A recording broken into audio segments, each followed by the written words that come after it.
You can have all the goodwill in the world, but if your assumptions are unobserved, they're likely to be faulty, and if they are faulty, no amount of good intentions will get you where you want to go. We have a lot of misconceptions about Soviet science fiction and science fiction movies in particular. And that's a shame because not only are there a lot of cool things to be discovered in those movies, especially if you're a lover of rare geeky stuff, but also because those misconceptions actually get us into a lot of trouble. Like in general, there's a philosophical point here I'll be making. And that point is basically that there's a huge distinction to be made between a fact and a narrative. So if you want to, my name is Christian Maltais, first the presentation, my name is Christian Maltais. I've seen by now over 1,250 science fiction movies so far. Today I'll be presenting to you the top 7 Soviet science fiction movies to discover Soviet sci-fi. And if you want to, not directed by Tarkovsky, I'll explain a bit later. And if you want to jump right ahead to the movies, I'll put a timestamp in the description below.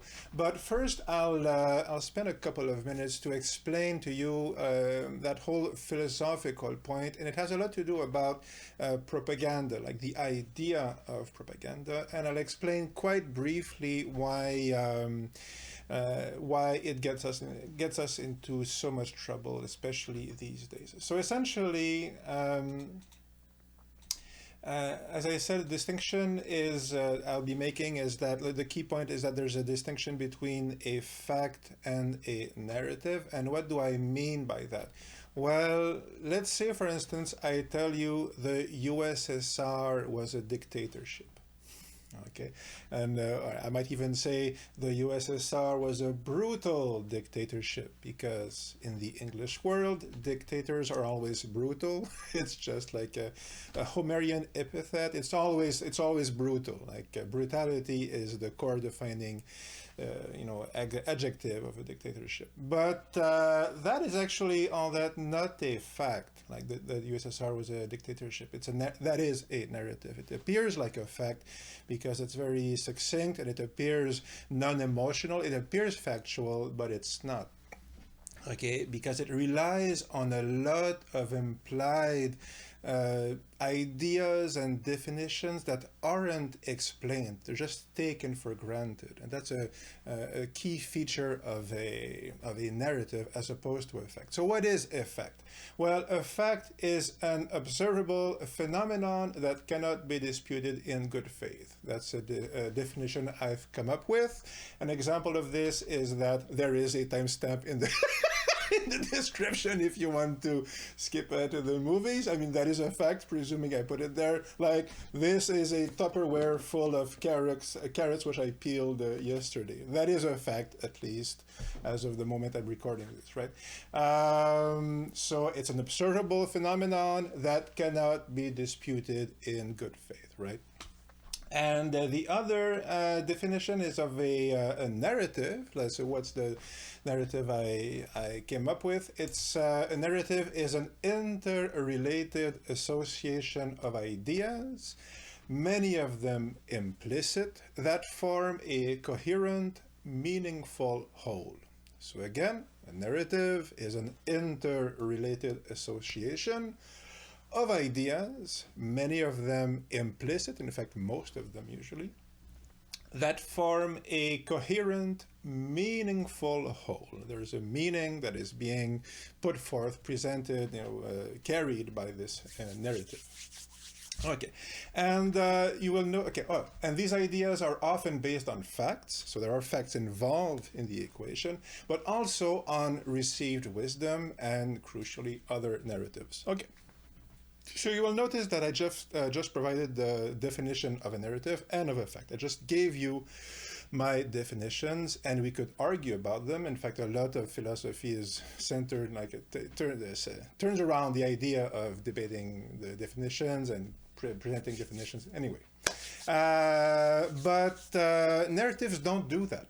Again, narratives rely on implied, like an implicit understanding of what the what words and concepts generally mean. Okay. And what's the link with our question of the Soviet movies today? Well, the point of a video is not to defend the Soviet Union. That is not what I'm doing here. There are obviously many criticisms one can address towards the USSR at its different periods it went through, or the whole regime, whatever. And there are also ways to defend it in good faith or bad faith, whatever, right? It's possible to do both, but that is not what I'm doing here, okay? I'm defending the movies somewhat, I have to admit, but that's not like the main point. Besides discovering a lot of cool movies, which we'll be discovering in a moment, the main point is to illustrate how we are all blinded by our own narratives because we confuse narratives with facts. Okay, and that's basically all I'll be doing today. Okay, because to go into a lot of detail here would take even longer than this video is likely to be. So today, simple idea, fact, narrative, not the same thing. And the narrative we'll be working with today is the narrative that Soviet science fiction is mainly boring and it's all propaganda, okay? And that narrative comes from the Cold War, okay? Soviet science fiction is all propaganda and usually boring and all these things. And that Cold War narrative on Soviet science fiction comes a lot from the fact that most of these movies were impossible to see in the West. Most of the Soviet science fiction movies were very, very, very hard to see outside of the Eastern Bloc during the Cold War, and there was no internet, there was no streaming, there was no Pirate Bay or whatever. So all we had most of the times were recensions in books and articles. So essentially, authority arguments and received wisdoms, like what people were saying and repeating about these movies. And that shaped our understanding of those movies even to this day. I mean, anytime you talk about these movies, which is the reason I'm always talking, anytime I mention a Soviet or Eastern Europe movie, I always mention the propaganda question because it's inescapable in the West. Even if I don't talk about it, it's there in our minds because the whole conversation about Soviet science fiction or Eastern Bloc science fiction in the West is shaped by that narrative. Okay, that it's all propaganda, and even to this day, it's always there. And I'll give you an example. This comes from MoriaReviews.com, and I have nothing against them personally. I'm sure they're very nice. I didn't check out the whole website. I do invite you to get there. I mean, to visit them. I have no ill will towards these people. Okay. At all, okay? But, okay, here's their quote, okay? Open quotes. So, in contrast to American films, says MoriaReviews.com, in contrast to American films, most of the Soviet science fiction films of the 1950s and 60s seem political/ideologically driven works that feature noble scientists and engineers of the regime as they boldly carry the communist cause to the stars. End quote.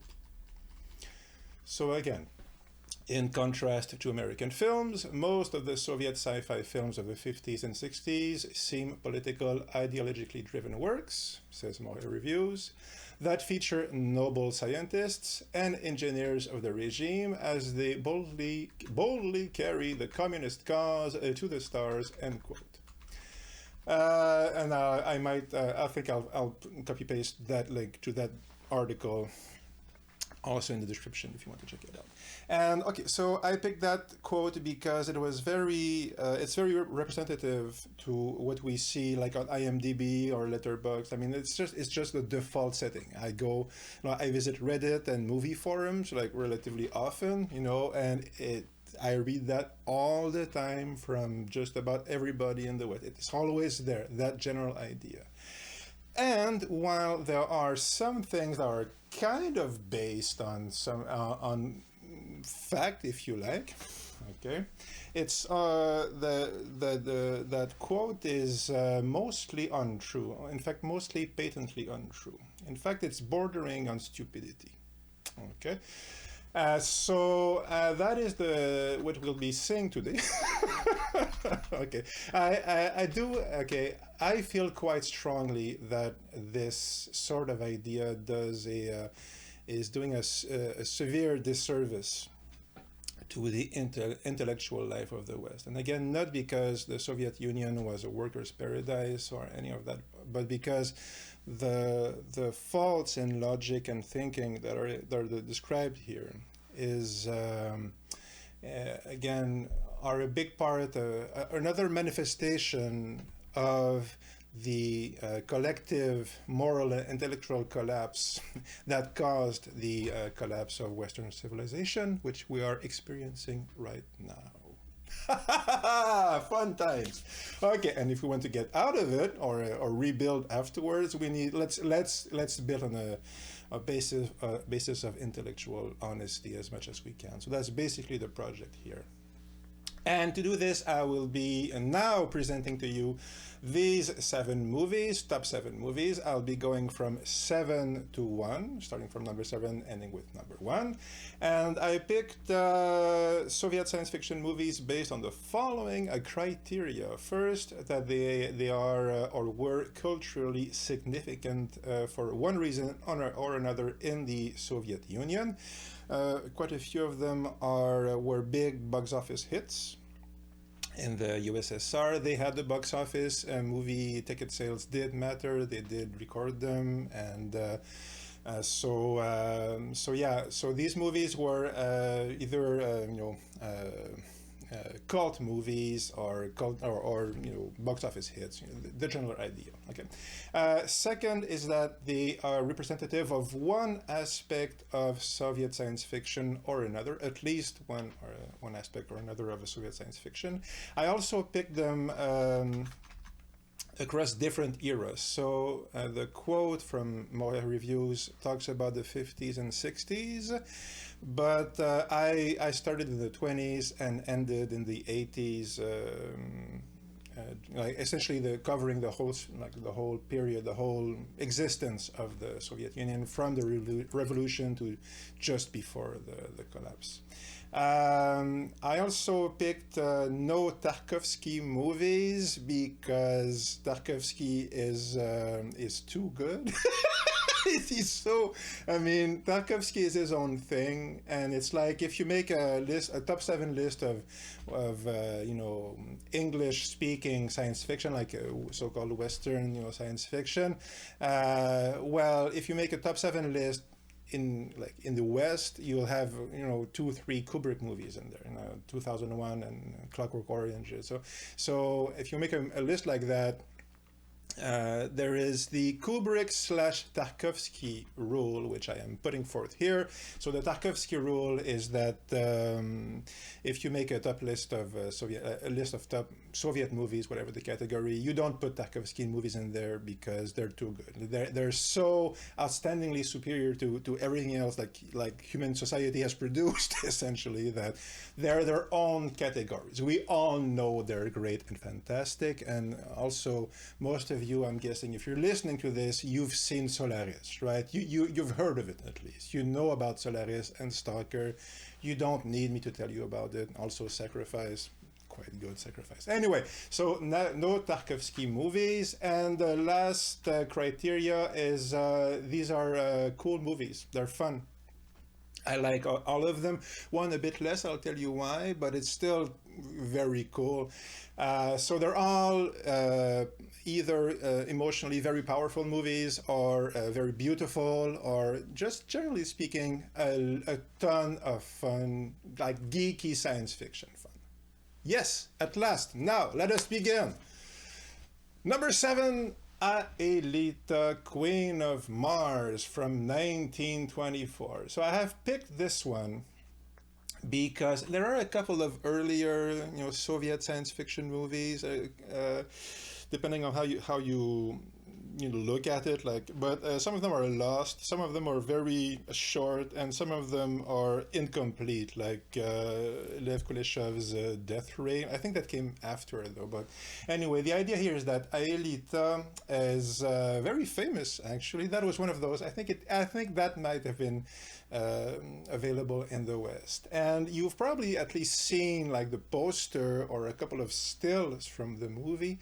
It's the story of it's based on a play, and it's essentially the story of an engineer. So the description is right here. There is an engineer here, and he has built a rocket, and he intends, like the plans for a rocket, and he intends to travel to Mars, essentially, or at least he dreams of Mars, because most of the time, most of the movie actually is set in present-day Russia, circa 1924.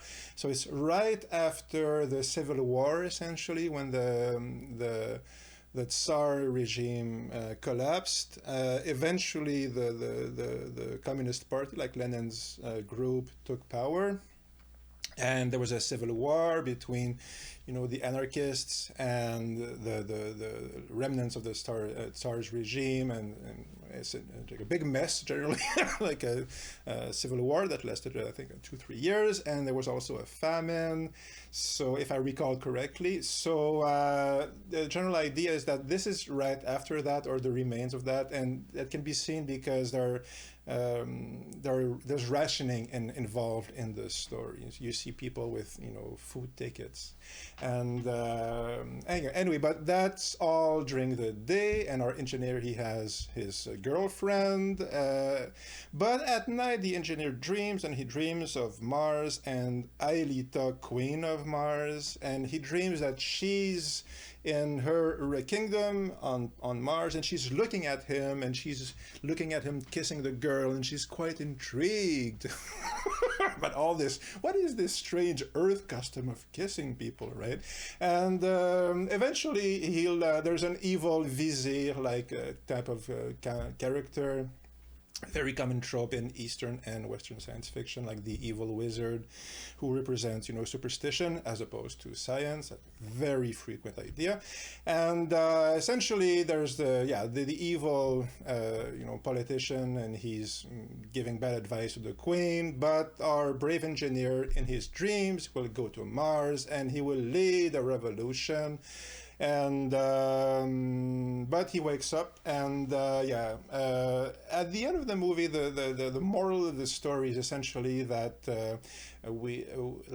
dreaming of space travel is a child's play. It's not worthy of young, responsible people. Now that the revolution has come, we need to build this new society, this new civilization based on helping each other. And so, that's the general idea.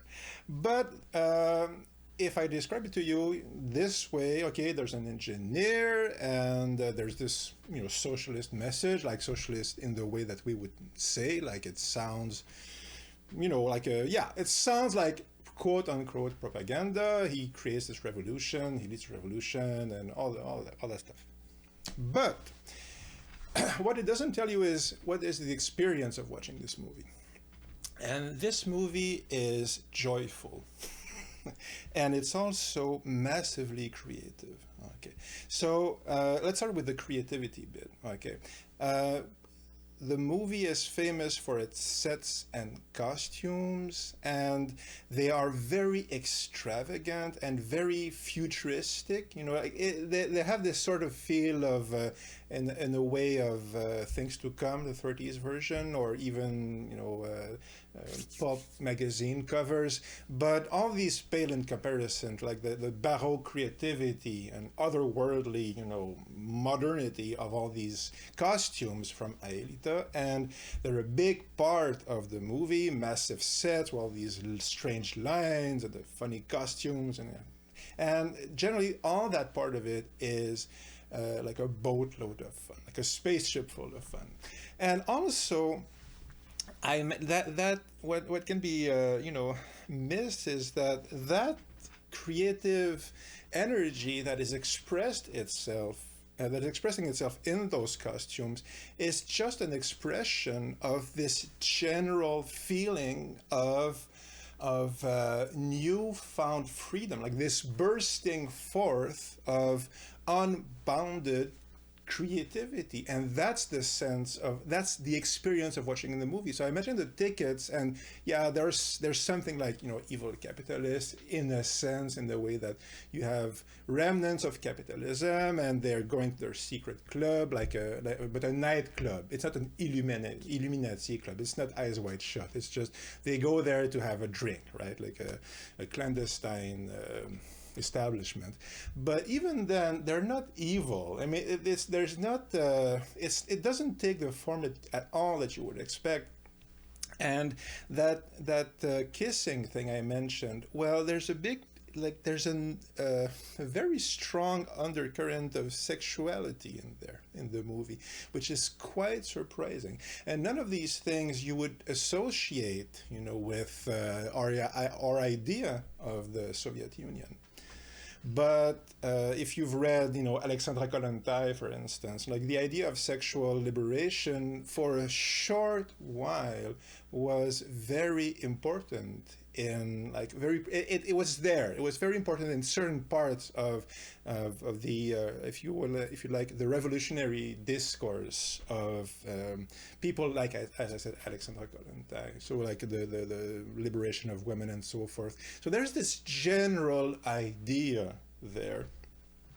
And by the time of the next movie, by the time that Stalin comes to power, which is shortly after this, well, what we tend to think as the Soviet Union, you know, comes into effect, okay, and that sense of freedom is, it appears to go away, but in many ways, it can still kind of be felt during the whole existence of the Soviet Union. And last thing I will say, except a fun bit of trivia, but the last thing I will say is about this movie is that it's important to see this, and it's worthwhile to see it first, because that sense of joy and freedom, you can tell that it wasn't faked. You can tell that it was really deeply felt, and you can tell it just by the way the actors, even those playing the evil vizier or whatever, like the evil Martian, like, that sense of joy and freedom seeps through everything they're doing.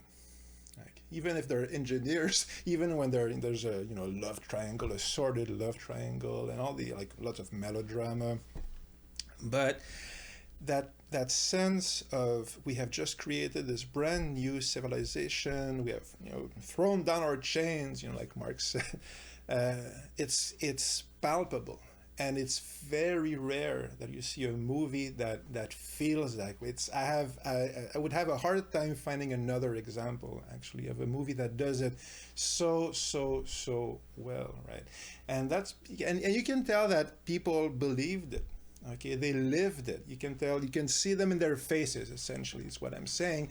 And you can feel it in the movie, and the way it's told, and the sets and the designs. And that's how you can understand how even 60 years later, you know, even a few generations removed after that, like in the 70s or the 80s, that sense of joy and liberation was so strong that it still carried, you know, it was still important even to generals, at least some of them, you know, like, who knew, like 4-star generals somewhere, who knew they were doing bad stuff, you know, but they still felt that even though the regime was corrupt, or, you know, those sorts of things, I did read at least one general, I forgot, didn't write his name, but the idea that we're still fighting for something good. Like, the regime is terrible now and did many terrible things over the years, but the revolution is still worthwhile. And that idea is very close to what carried, you know, in, for instance, the United States for a long time. Like, oh, we do all these terrible things, and there's inequality, and there was slavery, and whatever it is. But the revolution, the fundamental core ideas of the American Revolution are still worthwhile, even though everything I see is horrible, right? So that's general idea. Okay, so and so that that gives us a window into the revolutionary ideal and energy that was very sincerely felt by many people, apparently, and which carried the revolution, like the Soviet regime, all the way through, even if its actions were not quite in that, like, might seem to contradict, and they did contradict the stated ideals of a revolution, but the flame was real, at least there, and you can feel it. So, number 6. Number 6 is, the trivia bit, I'm sorry. Trivia bit is that the woman who plays Aelita, her name is Yulia Solnsteva, sorry, my Russian is 0. And fun trivia is that she was the first, like the actress, she became a director, a movie director, and she was the first female winner of the Cannes Film Festival Award for Best Director.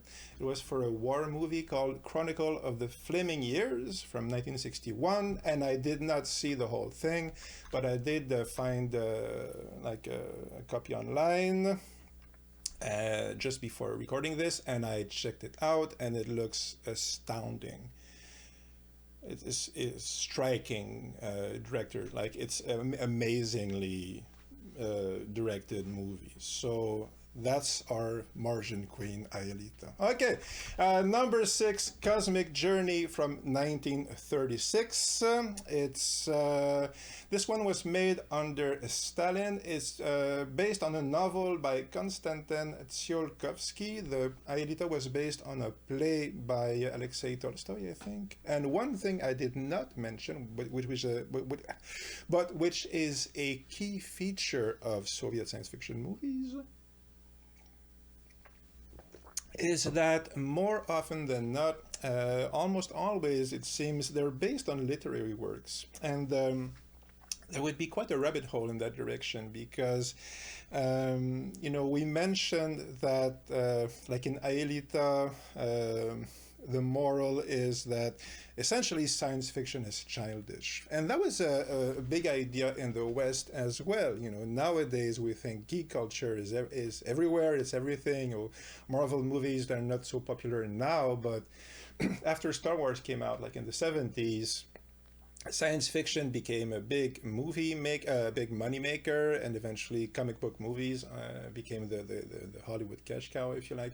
So even though they made tons and tons and tons of science fiction movies, certainly during the Cold War, it tended in the West to be frowned upon, like childish entertainment, even though like the propaganda content was massive. But again, I would need to define that topic for another day. So the general idea here is that this idea that science fiction is childish, it was there certainly in the West, but it was very prevalent in certain circles, certainly of Soviet establishment, at least based on the movies we have. And so it seems that one way they got around that, that's the general impression I get anyway, is that they based the movies on books, on literary works, and many of them based on Western authors, like there's Asimov adaptations and Bradbury adaptations and so forth, but also a lot of Soviet writers, like Belyaev and the Strugatsky brothers, and we'll talk about them in a moment.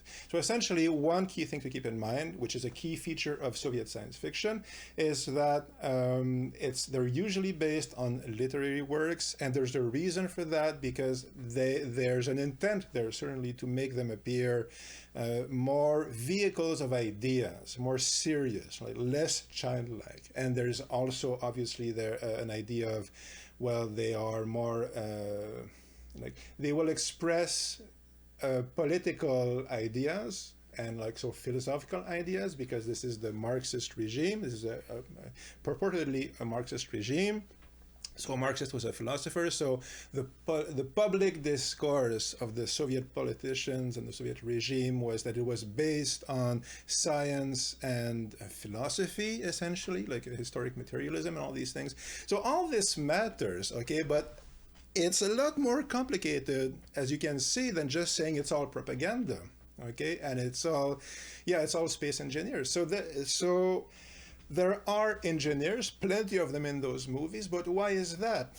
Because they're trying to be more grounded and realistic. Okay, so who does science in real life? Well, you have, scientists, physicians, if you like, but you have engineers who do real things in real life, and they're trying to show the application of science in real life, because that you could say that it's propaganda in that sense, and it kind of is. But it's not. It's a lot more nuanced than just saying communism is good and capitalism is bad. Capitalism is bad, and the engineers are spreading the revolution. It's like there's maybe some of that implicitly, like there's a point to be made, but it's a lot more nuanced than that quote I just gave you. So, and it's particularly interesting here because Cosmic Journey, our number 6 movie, is made during the Stalin years, and this is the closest you can get to our idea of a Soviet propaganda movie. Okay, so there's a rocket. I think the rocket, I didn't double check, I saw that on like Wikipedia or something like that. It's been a while since I saw the movie. But I think the rocket is actually called Joseph Stalin. And there's a rocket that is built to go to the moon, and the engineer is this old eccentric guy who's very cool, and he built the rocket, but his adversary in the lab, he doesn't want him to go to the moon because he's too old. So our old guy and his young female assistant, and their perky, and the kid, the 12-year-old kid, who's essentially like a Soviet Boy Scout. They all hide on the rocket and they go to the moon and they have space adventures and they hop around on the moon to prove that, the Soviet Revolution is good and that science works and that the guy is not too old, and they get back. So it's a ton of fun, this movie is. It's obviously doesn't have as big a budget as American productions, even of the 30s. If you compare it to Flash Gordon or Things to Come, which I mentioned, well, yeah, it's certain aspects. Generally, there's not as big a budget, but generally speaking, my memory of it is that it still has that 30s science fiction flavor. The spaceship is super cool, and like it has that pulpy 30s science fiction feel, and also like that form with tinge with Stalinist, like the jovial side of a Stalinist ideology. Like, we are all friends in the regime, and that mix is actually kind of fun. It's very enjoyable. But the thing is that, like, the sets are great, the costumes are great, but the thing is that the Mars hopping scene is what's interesting here. Because the movie was pulled from the theaters. It was shaping up to be like a huge success, but it was pulled from the theaters by some Soviet official in the movie board because it was too childish, you see. So it's that idea again, that we need to make movies that are in the direction of the revolution, and the revolution, we need to be grounded and we need to build stuff, and so all that space hopping around is contrary to that, and obviously so that would fall into the category of propaganda. But you will notice crucially that it's propaganda by censorship. So they pulled the movie. Okay, and so we see the movie and we look at it and we say, the spaceship is called Stalin, so obviously it's propaganda, and there are plenty of big odes to the Soviet Union and all that stuff in the movie. But the key element, manifestation of how propaganda actually worked, if you spend some time looking at it, and I did spend quite a few times in the few months, the last few months, just familiarizing myself with how with the whole scene, because it's actually massively confusing. As I said, it's not at all what you think it is. Okay, and even though there are some overt messages, a lot of time they completely fly over our heads. We don't see them, and what we see as overt propaganda is not that at all. It's just we're projecting on it. And that's, so again, we're differentiating from fact and narrative. So we're seeing propaganda because our narrative has shaped our minds to see it. Okay, but in real life, yeah, it's a point you can make. You can defend it if you like. That's propaganda from a certain point of view. But the facts in real life is that what was the main manifestation, as I said, of propaganda, or in the Soviet Union in general, is that there was it was a movie board, and it was controlled by the state, and that changed like dozens of times. It kept changing who was in charge and the name of the committee, and it was a bureaucratic, nightmare.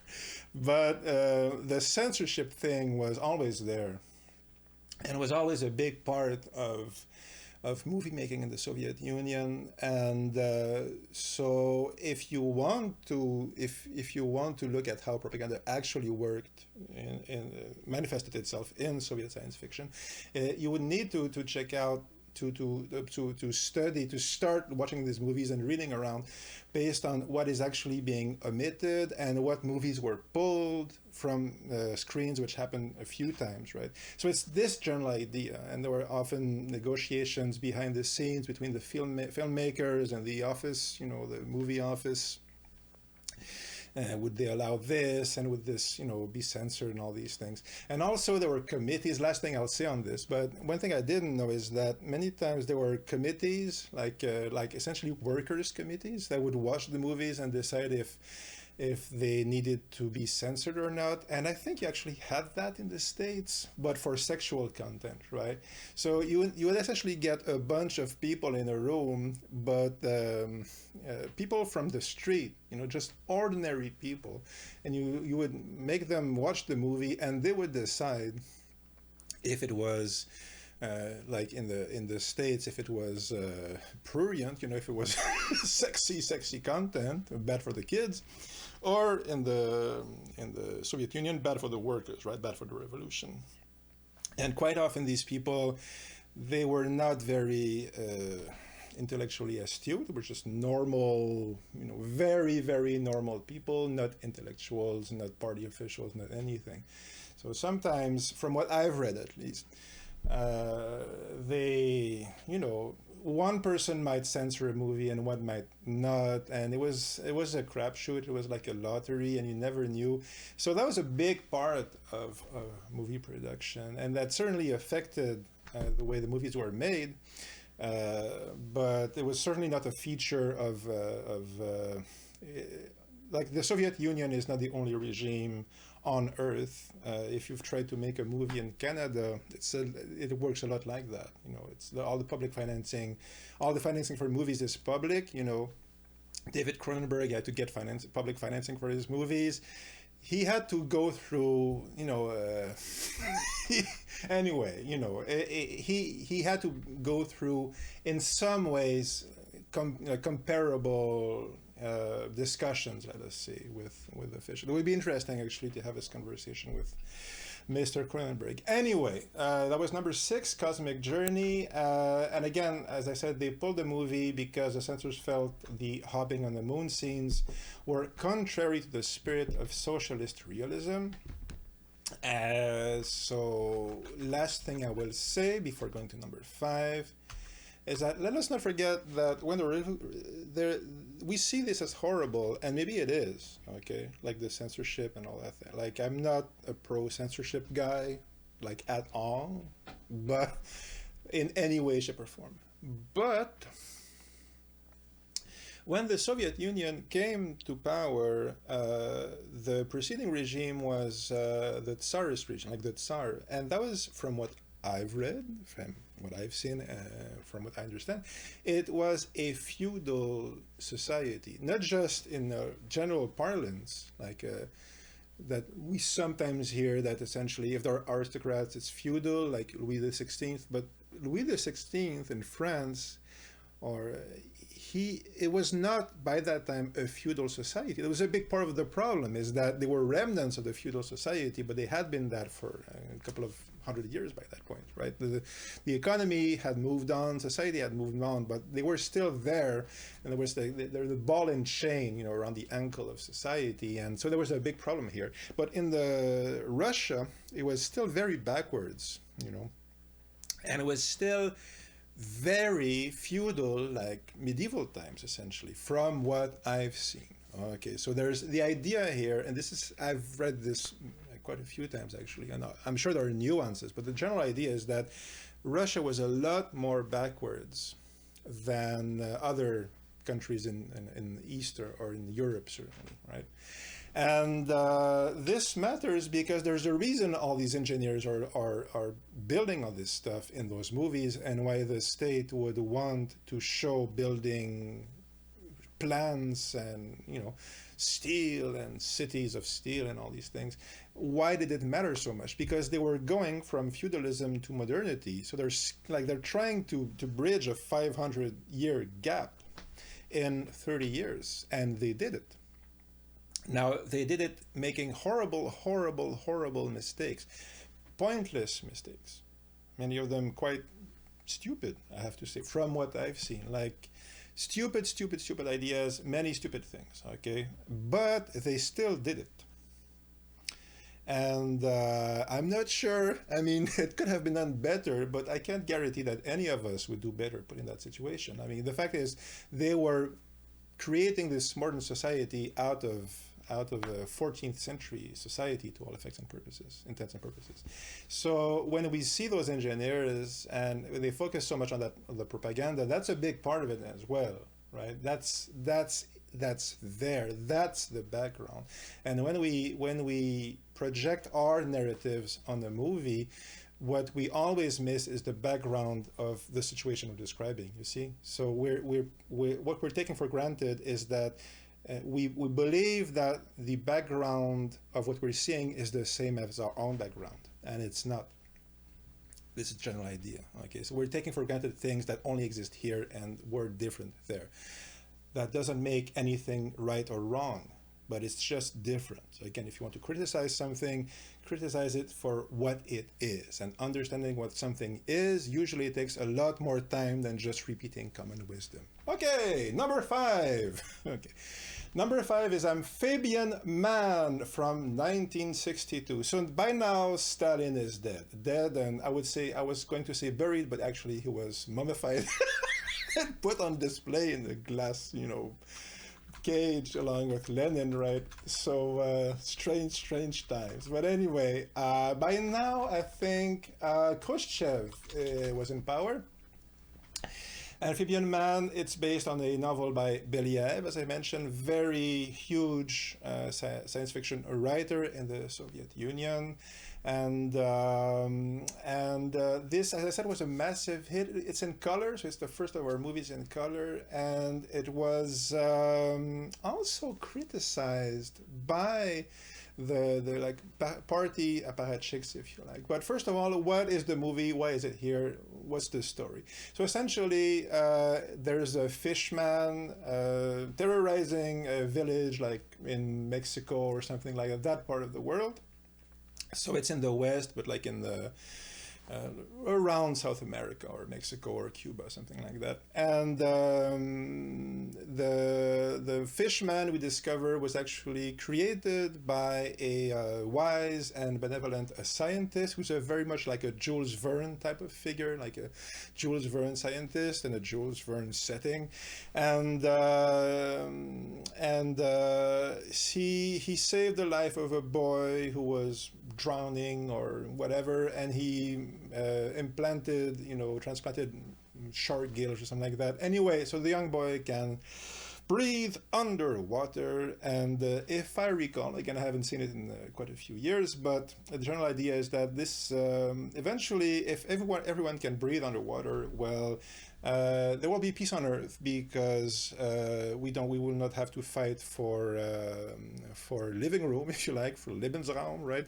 This is a few years after the war. Won't have to fight for resources because there's plenty of space beneath the ocean and plenty of food, and so living underwater, happy times in the future. Except that there is a pirate who wants to capture the amphibian boy and to sell him, and so will the boy survive? What will happen to our utopian projects? Well, you will need to check it out, which I invite you to do. And this is the one I like a little bit less, I have to say, but that's just my personal aesthetic.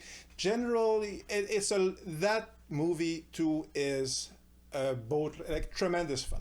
Okay, so it's essentially an adventure movie with a lot of undersea, action and exploration, and with, as I said, a strong Jules Verne feeling. I haven't seen actually Guillermo del Toro's Shape of Water, but I've read many people say that there are a lot of comparisons between the two. There's a love story element in Amphibian Man, where you can probably trace some parallels between Del Toro's movie. Again, I haven't seen it yet, but why this one? Well, first of all, it has that Jules Verne flavor I mentioned, like in the sets and the costumes, and the general mentality of the scientist. It's very that form of 19th century, end of 19th century optimism about the possibilities of science before, when industrialization had begun, but before everything that happened in the 20th century, which made the industry. The wars, the concentration camps, the Nazi thing. I mean, the 20th century was pretty bad, right? It kind of hampered our rosy view of science in many ways. But that naivete, like that candor, that open-heartedness of the forward-looking scientists and writers of science fiction of the 19th century. That's a very strong flavor in Soviet science fiction in general, or Eastern Bloc science fiction. And so that's a key feature here. And also that sense of optimism about the future and let's work together, which is a big part of the movie. Well, when we watch these movies in the West, quite often what will trigger our reactions saying that a movie is propaganda. One of the things they'll mention is usually, well, there they go again talking about peace and brotherhood and helping each other. And it is true, and that's one of the reasons I put it here, that this theme of let us help each other and let's help each other and be brothers and peace is good, that's almost all the Soviet movies have that. That is really like a key feature of Soviet science fiction. But as the song says, what's so wrong about peace, love, and understanding? Why is it that in the West we get so strong a visceral reaction when we see a movie, put forth the idea that peace, love, and understanding and goodwill towards all is a good thing? Because that's one of the key things that gets us, riled up in the West. And it is quite remarkable that certainly in English-speaking science fiction, like from Britain and from the United States, which share many of the United States used to be a colony of Great Britain, obviously, and so culturally there are many differences, but there are some core commonalities between the two. And one of those core commonalities is social Darwinism, right? which was very big in the British Empire, and which is still, it's still there in a way today. But certainly, like this idea that, like if you watch 50s movies from the United States, okay, there are very often stories, like quite often stories about how we're all friends because everybody is a predator and everybody is against each other, and we need the army to impose martial law, and the scientists are working with the military and they're lying to the scientists, but thankfully they're there to help us because they will kill everybody, like the space invaders or the evil communists, and this is all good because competition is good because we can't trust anybody, and that's why we're friends. We're friends because everybody is in it for themselves and everybody is, a predator and survival of the fittest. And this whole idea of the survival of the fittest is very frequent, I say Western science fiction, but when we say Western science fiction, what we usually actually mean, because of the volume of it, statistically it's mainly that it's US science fiction, and as I said, to a lesser extent British sci-fi. And I love US sci-fi, and I love British sci-fi. It's actually really excellent usually. But that's still the main narrative that's being put forth, and we generally don't say that Soviet US science fiction movies or British science fiction movies are propaganda, but they're still usually putting forth this idea that militarism is good and that military strength is usually the answer to everything, and this is all because nature is an eternal conflict and survival of the fittest, and nature means that the strong survive. But thankfully, the U.S. Army, which is the strongest of all, is good and benevolent. And that's the moral of basically half the U.S. movies. I'll count it eventually. I'll make a movie, like a video on it. Well, I'll get to you with actual numbers, i.e. facts. Okay. But what's the key idea here is that, well, maybe it's, maybe here in Amphibian Man, this I would say, like, quote unquote progressive, but that's a loaded term in the West because of our own narratives. But this idea that peace is good and helping each other is good, and that is what progress means. That's kind of like Star Trek, feel, if you like, which has made some people call Star Trek socialist. That's where it comes from, generally. So maybe it came from the will of the state to put forth this idea. But did it do that because they were trying to brainwash people, or because that was a sentiment that was generally felt, or that people wanted to believe, and that the state was just surfing on, essentially? Like you're selling something by telling them a story that people want to believe, right? So there's an exploration in that direction. But what is certain here is that here, this start, like the Moria quote I was mentioning, and this is like in the 50s, 60s, so it's in that period. It talks about scientists going to the stars, and like Soviet scientists going to the stars and spreading the communist revolution. Well, there's a scientist, certainly, here, but he's in the West, which actually is quite often in Soviet movies. And he's not spreading the revolution, even though he's talking about a future world without conflict and with peace. And obviously, that's what the Soviet Union is trying to sell. But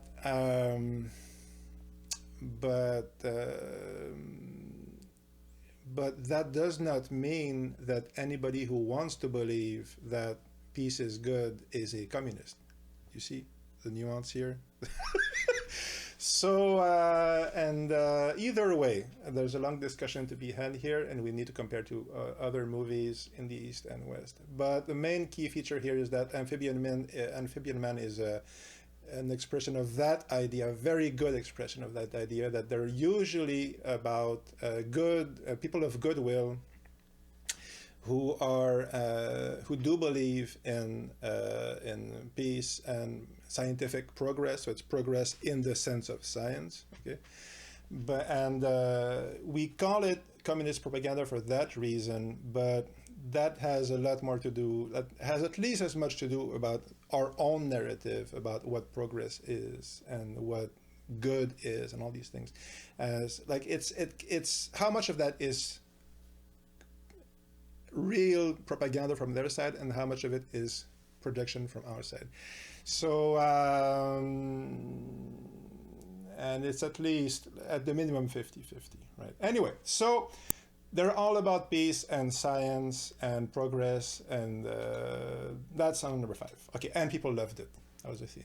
People loved that movie in the Soviet Union, and that also tells you something. And as I said, the critics didn't like it because there are reasons. Anyway, I already talked a lot about this movie, but they criticized it for like political reasons. So again, they have this idea that the movie came out, and then afterwards it was criticized by party officials for not towing the party line enough. Okay, so but again, it's not the state decided to tell you this story.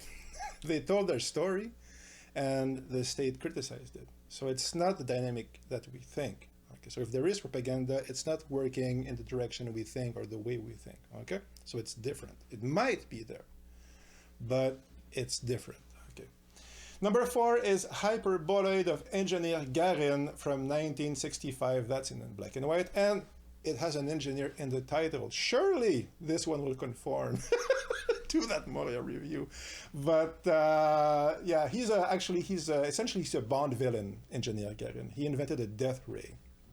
And of all the movies in this list, it's obviously not my number 1, it's number 4, but we're going from 7 to 1. But this might be my actual favorite on the list. I think I did a whole video on this channel on this movie, so I won't talk about it as long here. But it tells the story of, it's based on a novel as well, a novel by, let me check, Alexei Tolstoy, same guy who did Aelita. It was made under either Brezhnev or late Khrushchev, so that I'll talk a bit later about Brezhnev in the next movie. But engineer Garin invented the death ray, essentially, and he wants to take over the world, and that's what the story tells us. Okay, so what if a Bond movie was told from the point of view of the Bond villain? That's failure of engineer Garin. There was also a TV version, a miniseries later on, which was a bit more serious and a bit closer to the novel, apparently. I haven't seen it yet.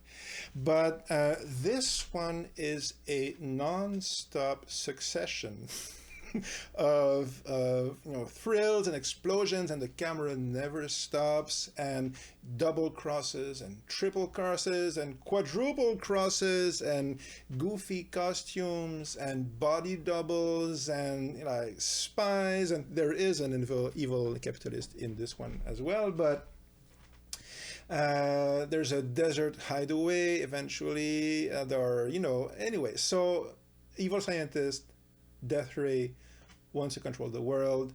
Everybody's running around. Things are always exploding. There are car chases, there are train, chases, that sort of thing. And rarely have I felt so, again, joyful when watching a movie. Like a friend of mine whom I love very much, who sadly passed away, had recommended it to me, and I hadn't seen it when he passed, but I regret not having the opportunity to tell him how much I love this movie, how cool it actually is. And it really needs to be experienced. Like, it's one of those movies where you can't, like Aelita in a way, you can't give it justice but just by describing that maelstrom of activity and that inventivity, creativity, like a bit of that Philip K. Dick flavor or Alfred Bester, flavor, which is that this idea that there's always something happening, always a new, a turn of the story which you didn't see coming. And the movie was again criticized by Soviet critics because apparently the book, which I haven't read, was a lot more heavy on the evil capitalist theme. Maybe. I haven't read it. I've only read recensions of what people said. But again, it's interesting that people criticize it, and even modern criticisms, which I've seen like in like Russian forums, which I did see for a while. Like there was criticism afterwards because the movie apparently downplayed some of the more political, in the sense of criticizing, capitalism, those aspects of the story. But what does that tell us? Well, we might think that it's the overt propaganda, but they didn't. they criticize it for not being, ideological enough. And maybe they was it all just for show? I mean, that does happen. It happens in the West, I have to say. Also, criticizing someone because you don't think they're doing enough of the grandizing that you wish they would be doing, so you call them communists here because you don't think they're capitalist enough, but they're still like calling Robert Heinlein a communist, essentially, right? So general idea, but maybe, but I don't. I don't think so. I think they just wanted to make a fun adventure movie, and they succeeded beyond all possible expectations. Like, this is one of the most fun movies on this list, and one of the most fun movies I've seen in the last, 10, 20 years. It's one of those movies I keep thinking about. And I keep thinking about Memories of Murder, right? Which I saw 20 years ago because it was that good. So this is obviously a completely different movie, but it has that it's so powerfully, as I said, joyful, and exuberant and creative and so much fun that it stays with you. And it has, paradoxically, it has some of that feel of Aelita, like that joyful feel. There's an element there, I think, maybe. And the actor who plays Garin also, he's super cool. He's very, very good. So I just love this movie so much. It has that Louis Feuillade, serial feel. So you get the general idea. So again, none of that is what you would expect from a Soviet movie. And so it's the opposite side of boring and staid and hyper-political. It's just this fun, mad James Bond villain romp from the point of view of the villain. It's a fantastic movie. Can't recommend it enough. Number 3 is Dead Mountaineer Hotel from 1979. This one was made under Brezhnev. So why is that interesting? And it's based on the Strugatsky brothers novel. So Dead Mountaineer Hotel tells the story of it's in the West, okay, and it tells the story of a policeman who is sent to this hotel up in the mountains. It's very, it's in the woods, in the mountains, in the woods, okay, very far off, luxury hotel, but something strange is going on. The authorities don't know what it is, and spoilers, but you'll know it before you watch it. It's well known. Like, the spoiler is that it's aliens, okay? The guy quickly, or relatively quickly, discovers that at least some of the people in the hotel appear to be a form of alien, and they're trying to communicate, and they speak quote unquote English or Russian. They speak Earth languages with no accent, okay, and they're dressed in Earth clothes, but we just don't understand. They're trying to communicate something, but we don't understand what it is. So a little bit of that arrival theme of difficulty of communicating, and the key theme of the movie is kind of that, is the difficulty of communicating between different cultures, different worldviews. So it's very apropos, if you like, for our theme today. And it's kind of ironic because the movie is a perfect expression of that very problem. So it's based on the West. What do I mean by that? Okay, because it's quite ironic. Okay, so first of all, this is one of my favorite movies, all categories put together. I always loved this movie. This one was also available sometimes in the West. I saw it on television when I was a kid. And as I said, it's based on a Strugatsky brothers novel. They also wrote the screenplay. They're famous because they wrote the book on which Stalker is based, Tarkovsky's Stalker. And that book is Roadside Picnic. And that book more or less changed my life. That is one, Roadside Picnic is by far one of the most profound reading experiences I've ever had. I've read, a respectable amount of books so far, and that pretty much became my favorite book when I read it a few years ago. And if you've read it, you know just how powerful that book is.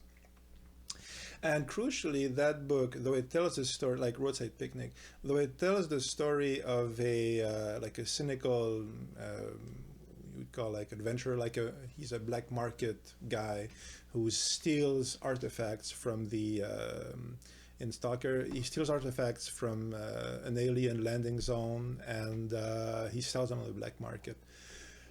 But it's actually like it's told over like a 20-year period or something like that.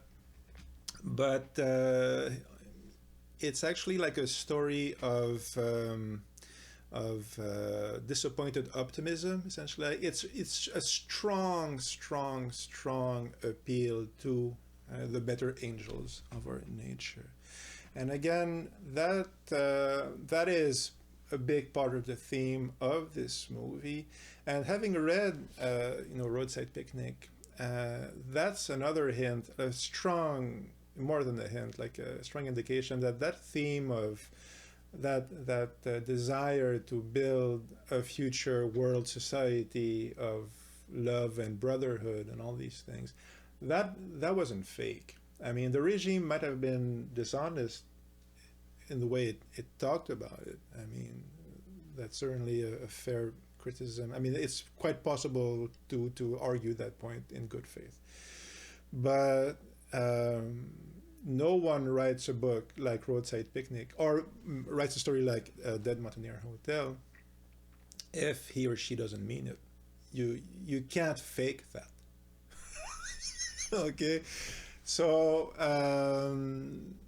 obviously, okay, this movie doesn't have that visual appeal, like the richness, of a Tarkovsky movie, but it's still a very striking looking movie in many ways, very atmospheric and very smart. But why did I mention the difficulty of dialoguing with other countries? Because, and that will be my main point here for this movie, is that it's set in the West, but I totally missed it the many times I saw it. The first times I saw it for many years, and eventually I talked about it on my French channel. I think it was. Anyway, I did a video when I mentioned this movie because I love it so much, and it was and I mentioned that it was set in the mountains of Estonia because it's an Estonian movie. It's not Russian. It's from the Soviet Republic of Estonia. And so I said, oh yeah, it's a KGB agent sent in the mountains of Estonia and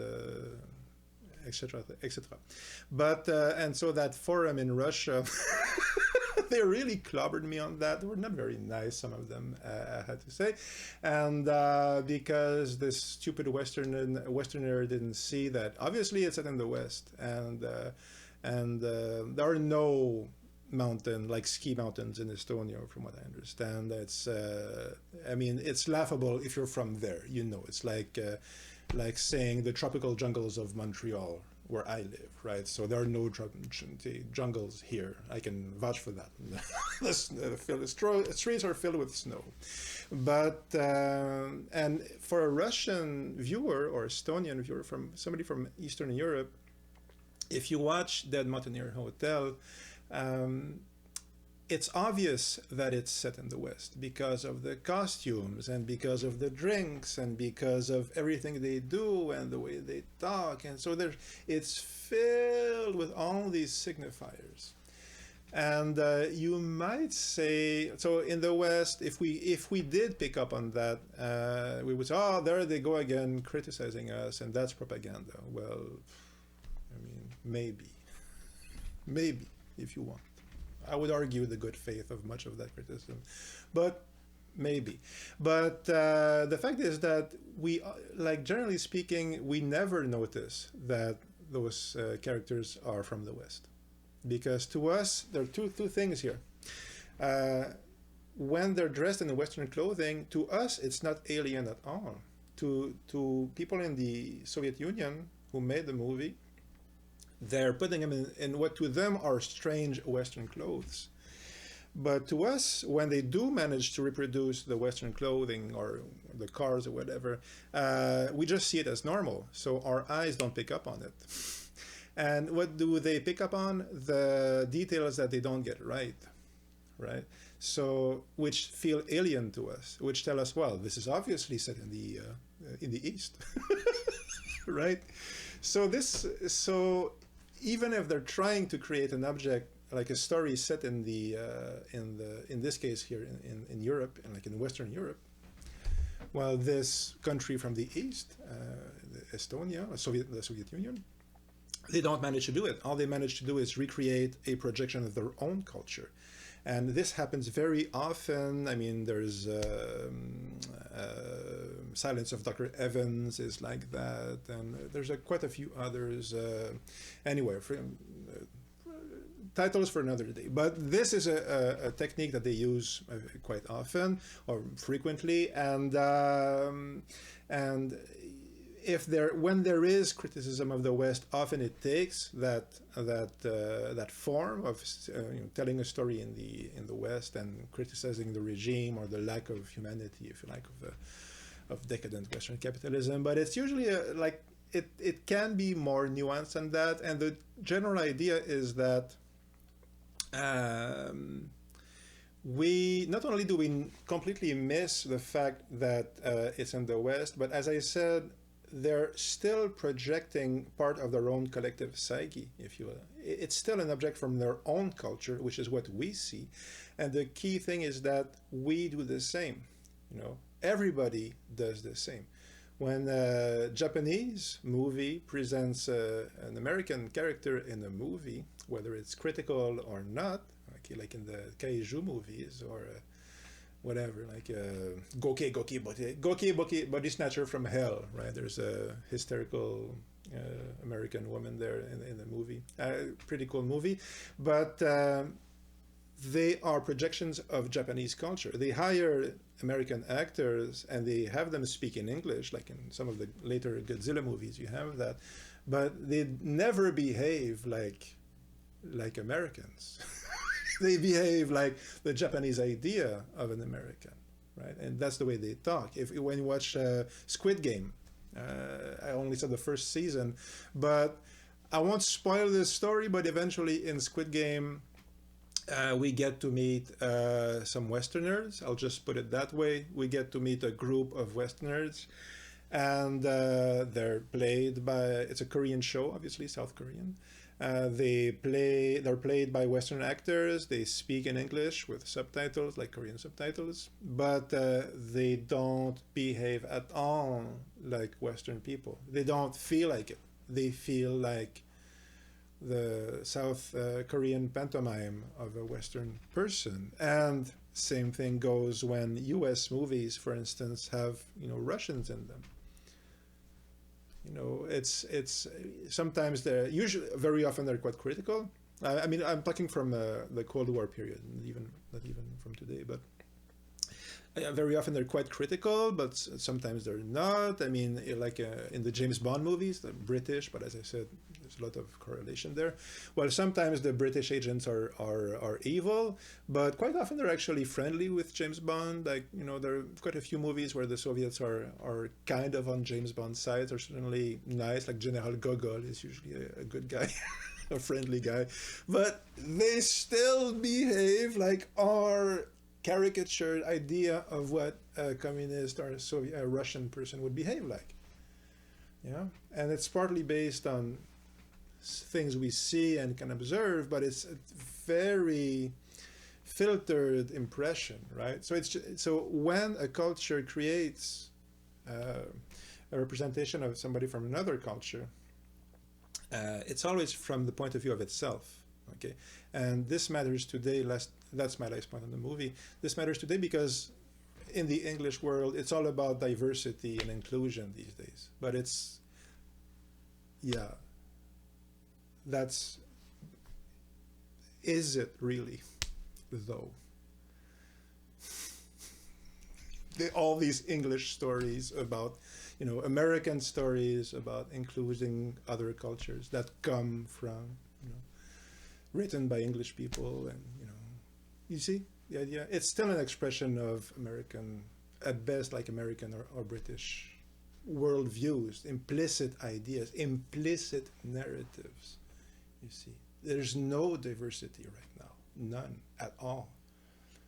Okay. So again, topic for another day, but this is partly of why this matters, because you can have all the goodwill in the world, but if your assumptions are unobserved, they are likely to be faulty, and if they are faulty, no amount of good intentions will get you where you want to go. Number 2, Dead Man's Letters. I'll be quicker now because it's been this is shaping up to be a long video, so quick. Okay, number 2 is Dead Man's Letters from 1986. So now we're in the Gorbachev years. So the Brezhnev years, they lasted for like, I don't know, maybe 20 years or something like that. And it was the economic gold rush, or more appropriately, oil rush. There are massive oil reserves in Russia, and in that period, oil prices were very high, stratospheric, and so there was an economic boom in the Soviet Union in like the 60s and 70s from what I've seen, and this had a lot of effect on Soviet society, and so everything in a way was okay. So there was a lot of money around, but there was also a lot of corruption, and you go to a store and there's nothing there, but if you know the guy in the party, you can get some. From what I've seen, I read on Russian Wikipedia, translated via Google Translate, and I did do some research, but there was a big period of both corruption, but also economic boom, and so there was money floating around, and anyway. So that was the Brezhnev years, and the general idea is that we're no longer doing Brezhnev in the totalitarian part of the regime. It's not that at all. There are plenty of problems, but it's not gulags. It's none of that, right? It's quite different.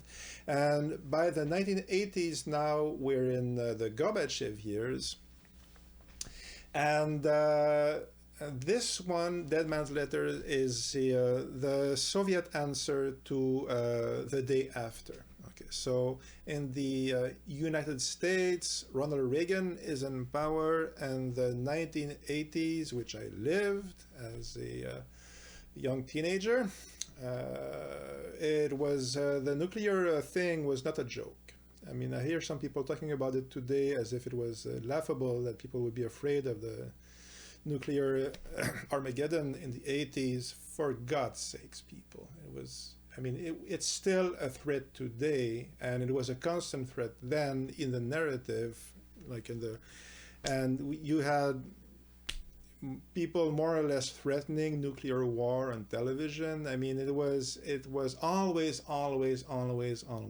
there, and it's not fun. Okay, that was not the cool part of the 80s, the constant threat of nuclear annihilation.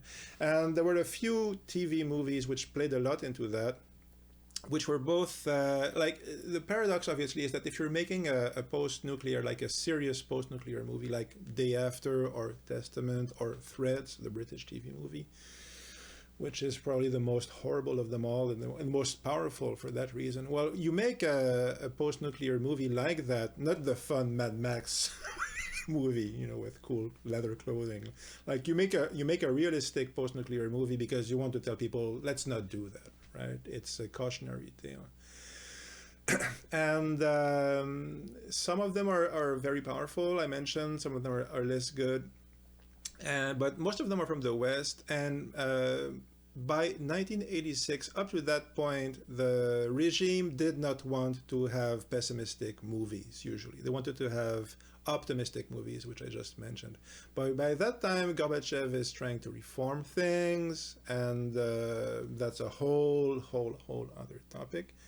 But what ended up happening is that he allowed the discourse to have a more who have that more satirical instances or pessimistic, gloomy feel, right? So, and this movie was commissioned. I think it was anyway. They financed this movie, which is the story of a man, like a middle-aged or older man, who is looking for his son after the nuclear war, after the bombs have fallen.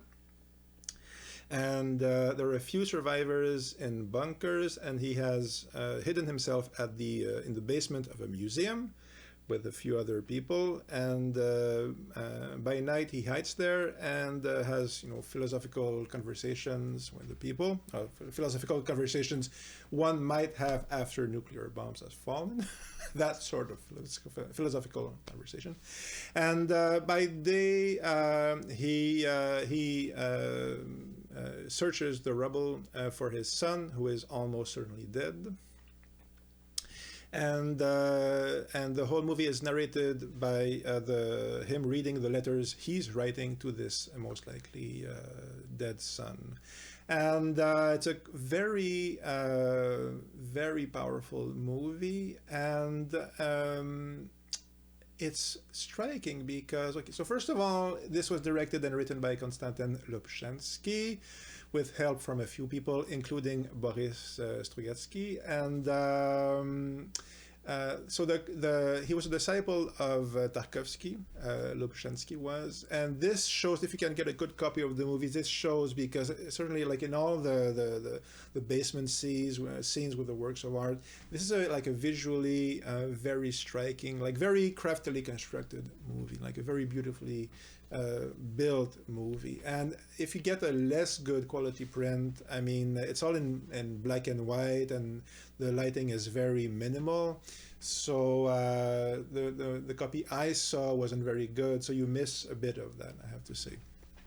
But if you get a good, like, there's a Blu-ray, I think, that's out, that has a very good print, and I saw some of the stills.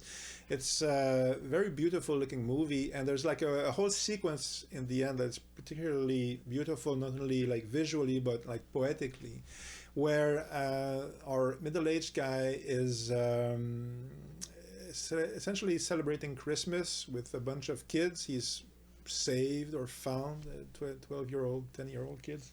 And so he's building they're decorating this Christmas tree, like this post-nuclear Christmas tree. And it's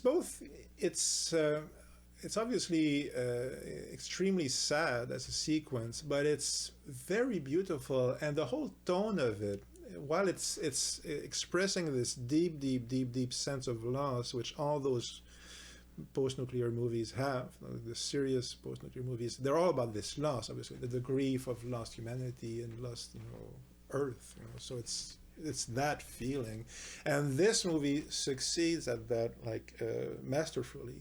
But it also expresses, and that is quite striking, it also expresses still, even then, that sense of a sense of hope, and a form of sense of, one might even say, joy, okay, coming from this shared humanity. There's a scene where he's looking for his son in the hospital, and he has a conversation with a doctor, like in the kitchen or whatever, and it's obviously all very, very gloomy, but they end up having a laugh, and it's very sincere. It doesn't feel staged. It's very earned, this sequence.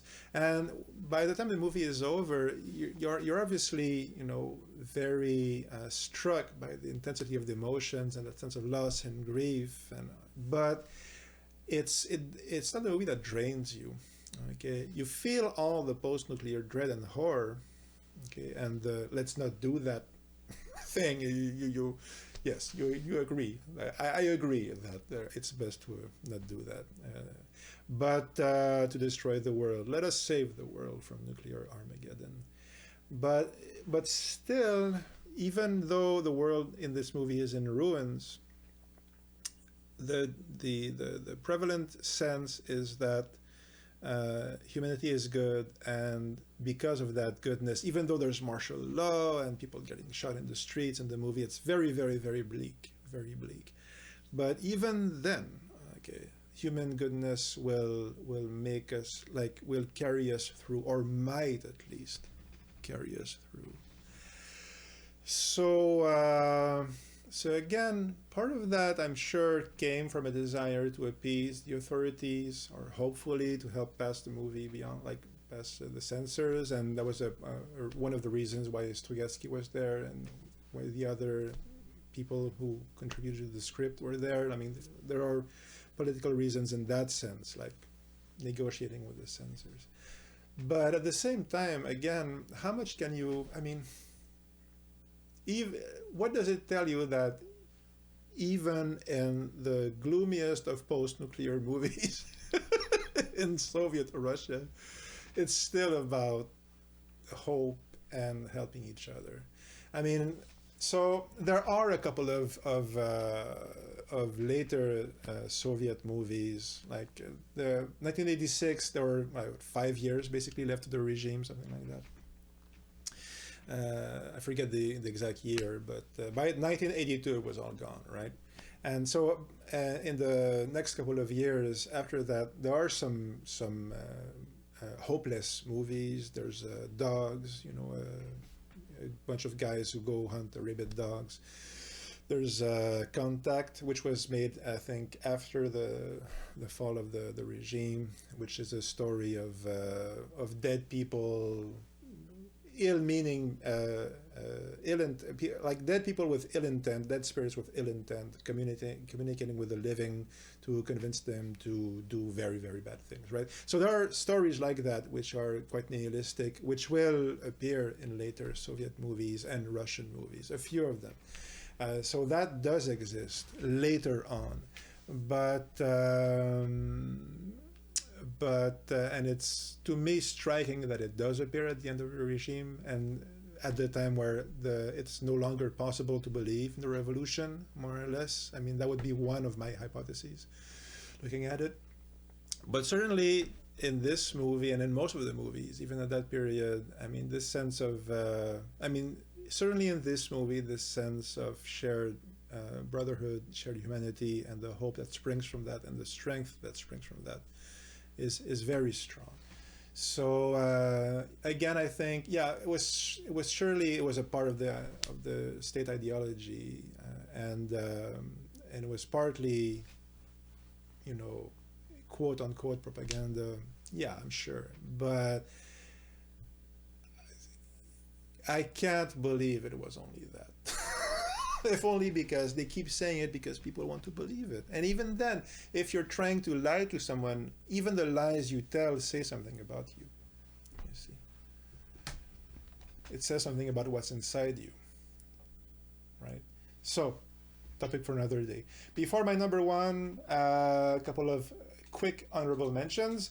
First honorable mention is A Mystery of Two Oceans from 1957, based on a novel by Adamov, another very famous Soviet writer, Soviet science fiction writer.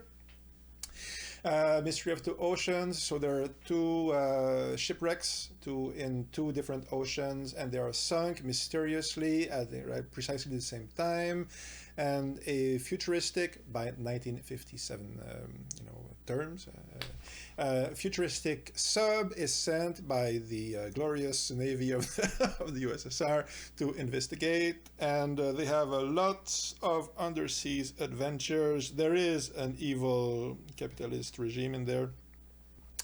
But even then, I mean, I think this was also like a pretty big hit. It was anyway. There is an evil capitalist here, but he's actually like the evil regime is actually like an evil imperialist regime. Okay, and it's not quite the same thing. at least narratively, it's not quite the same thing. So the one interesting detail one might find in this movie, which we also see in the other movies, is that when communists like the USSR is criticizing the West, quote unquote, or the US, like the US, or let's say the US, well, they're not criticizing the West for capitalism. They're criticizing them for imperialism. So in actual fact, I would put forth that you can't have one without the other, right? So capitalism economically, in as much as it functions in real life outside of the narrative we have about it, it requires imperialism, okay? But I would need to define what I mean by imperialism, and I would need to provide, more detail than what is appropriate here. But the general idea is that, yeah, you might say that in a sense the same thing, but narratively it's not the same thing at all. If I criticize somebody for being a capitalist versus being an imperialist, I'm not appealing to the same sense of indignation. It's not caused by the same thing. So one of them is more like greed and selfishness, and one of them is more like the invading, oppressing side. You see, so it's more like one of them is more the way English people portray Napoleon, right? So this evil guy who invades people because he's mad with power or something like that. So that would be more the imperialist. Whereas we have this idea that the communist, like USSR, is criticizing the evil capitalist, which means they're criticizing us for ideological reasons based on the communist and capitalist dichotomy, but that is not what they're doing. Maybe implicitly that's what they're doing. Maybe, but explicitly what they're doing is they're criticizing something else. Okay, and even the way the USSR talks about like Germany, they don't talk about it the same way. They still say World War II was a terrible war and Hitler was terrible, but not for all the same reasons. Like the worldview is different. Like the narrative is different.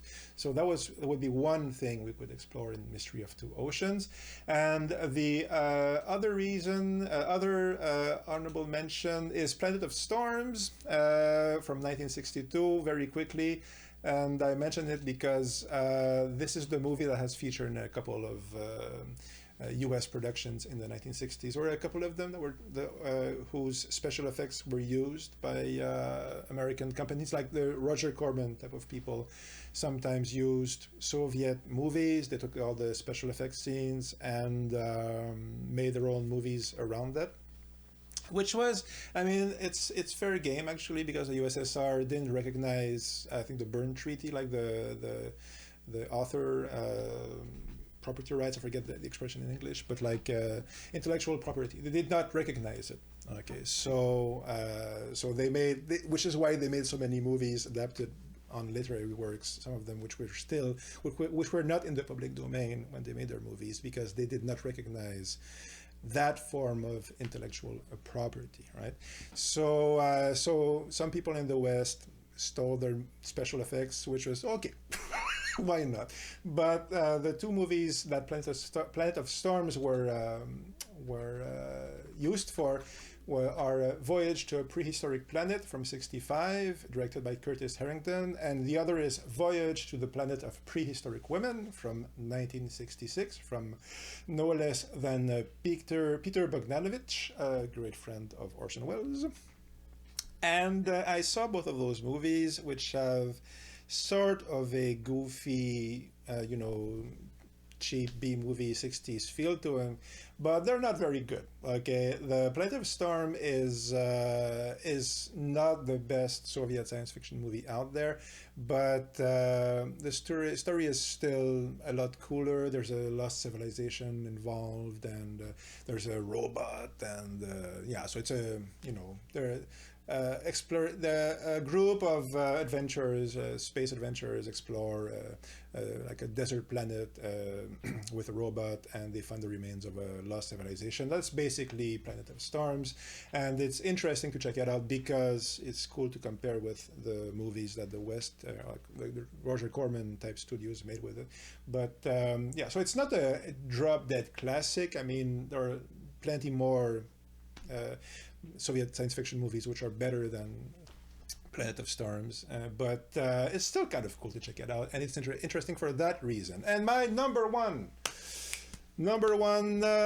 science fiction movie to discover Soviet sci-fi and help us rethink the way these movies actually, what they actually are, is Kin-Dza-Dza from 1986. So I'll be quick on this one because I've talked so long.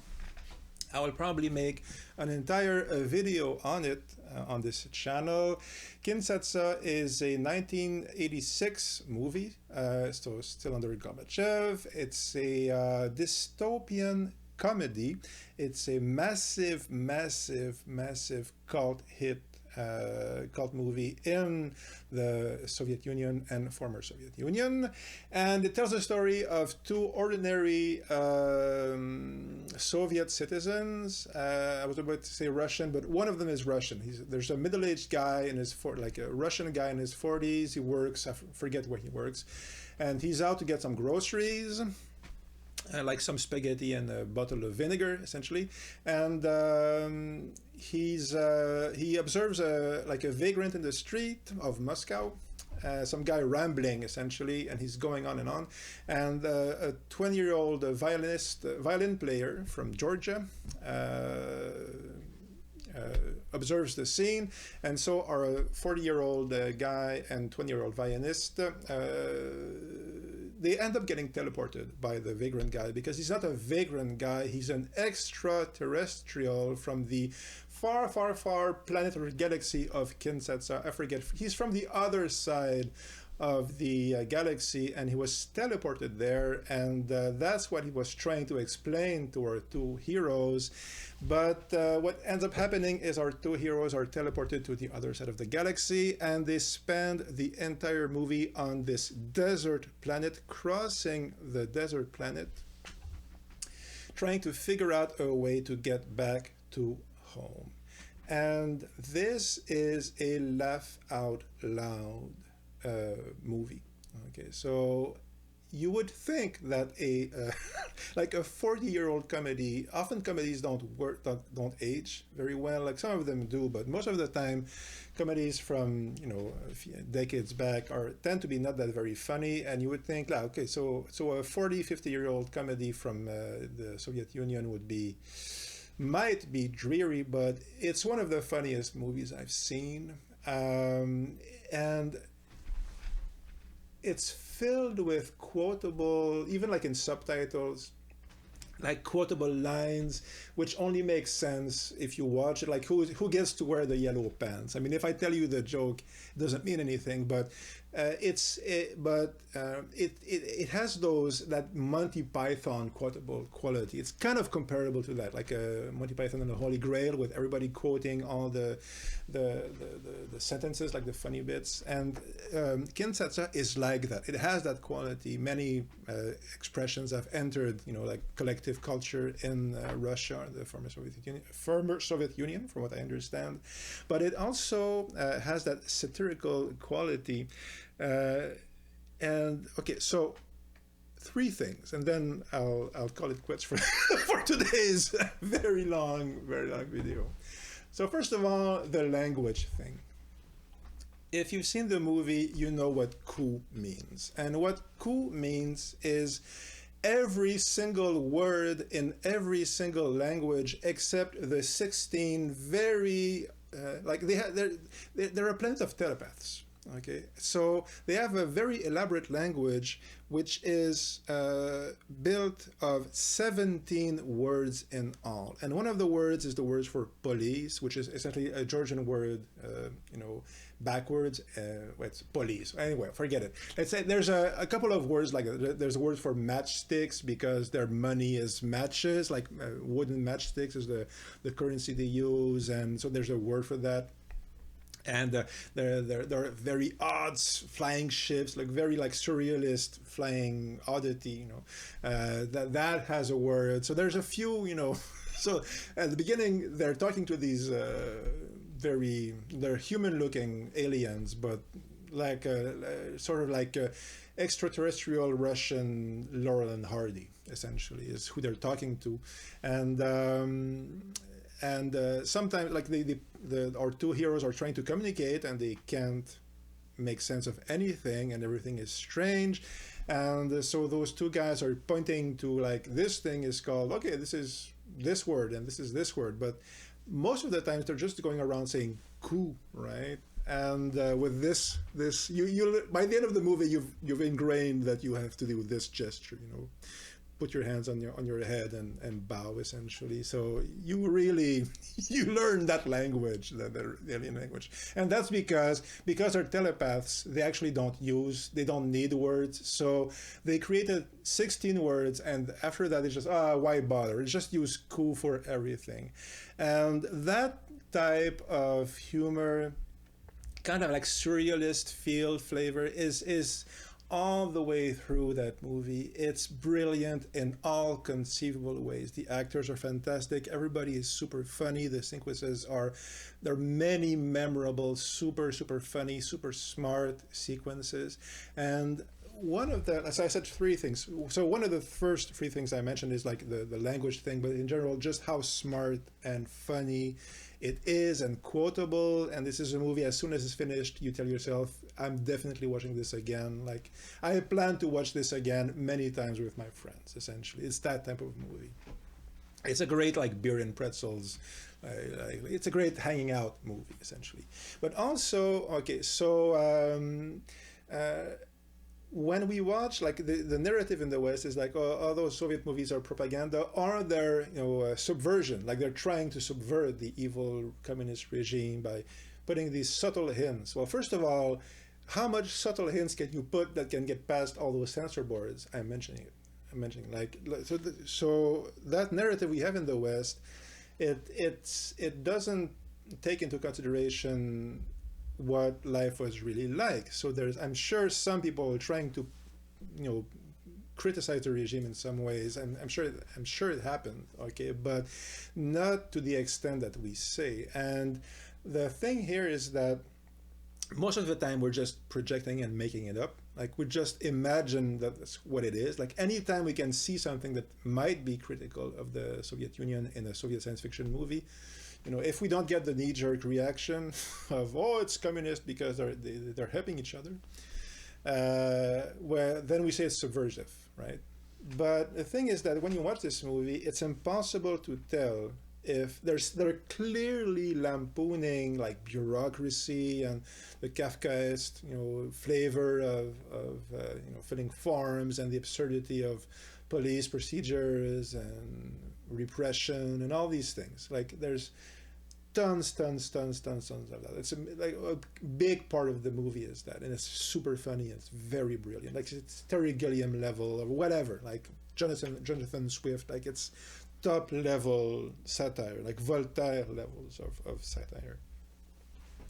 But the thing is that, what is it satirizing? Is it satirizing the Soviet Union or the Western, like the communist regime, or the West? Is it a satire of the USSR or the USA or capitalism? And it's impossible to tell. And because one thing you realize when you watch a lot of those movies is just how little difference there actually is in many ways, and certainly the worst aspects of the main political regimes of modernity, right? Namely capitalism / democracy, which is essentially considered the same thing in the West, and communism, and even fascism, we have this narrative in the West that they're radically different, and a big part of our criticisms, like our when we say it's propaganda, like the narrative in the West is designed in such a way, it's structured, the coherent narrative I was mentioning.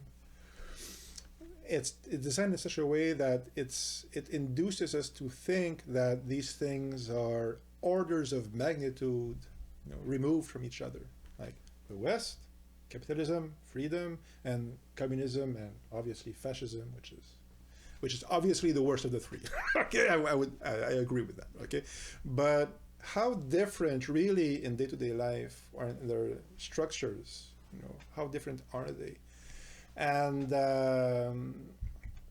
obviously there are some significant differences, like very significant differences, but a lot of it is not that different at all, and that has to do with like it's based on industrialization, it's based on bureaucracy, and all the regimes have a form of that, right? So again, topic for another day, but when you watch a movie like that, or any time actually you watch a movie like which has a subversion element to it, which we think is subversive, like a Soviet movie, science fiction movie, which we feel has a subversive element to it. Quite often, if you take a pause and you look at it, that same criticism can be, what we take as a criticism of the USSR can also be applied or read as a criticism of the West. Certainly in this movie, it's and the same thing where it works both ways. Like if you watch Invasion of the Body Snatchers from 1956, that movie is often described as a Reds Under the Beds movie, like a critique of like the fear of communist takeover, and it can be taken that sense. Though that's a very strange reading, actually, if you watch it. Again, topic for another day, but that's a whole different conversation about. Anyway, very fascinating, but other topic. But Body Snatchers can also totally be read as a critique of American conformity, and like in the 50s in particular, and in particular like McCarthyite anti-communist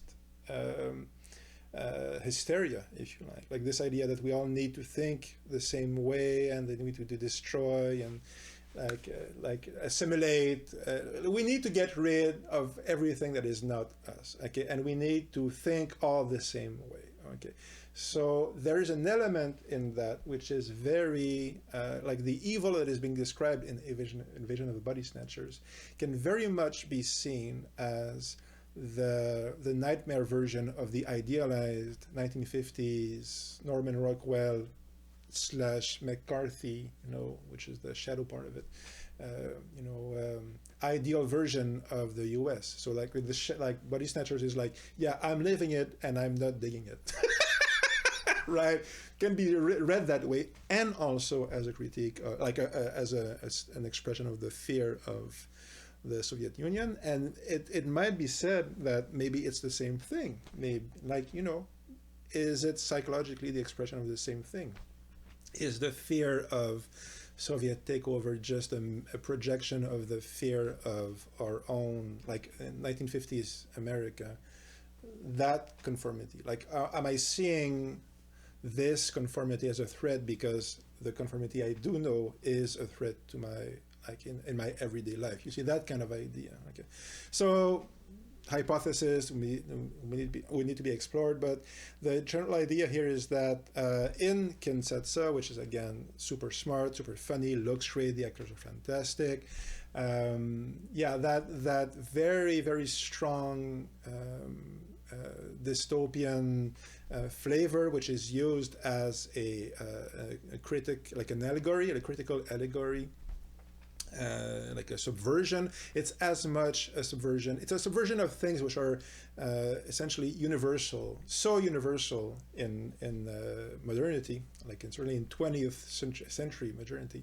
that you can't tell whether it's a criticism of communism or capitalism, because in many ways and this is a radical take, but in many ways they are at their core they are the same regime,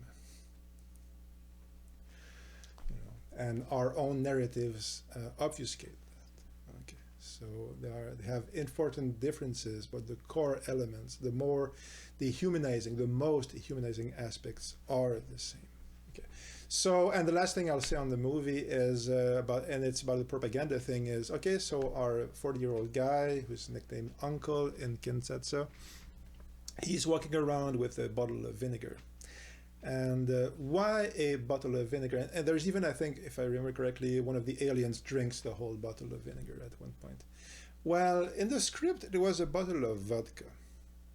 And apparently Gorbachev and his regime, his like the Politburo, whatever, they came to the conclusion that there was too much vodka drinking in the USSR. Like there was a big alcoholism problem. I think that's not a very polemical take to. It's not a. It's pretty well recognized, usually, that there's a lot of alcoholism in Russia, in the Soviet Union, and that's problem. And anyway, Gorbachev thought it was a problem, and for that reason he asked that the bottle of vodka in the script be changed to a bottle of vinegar.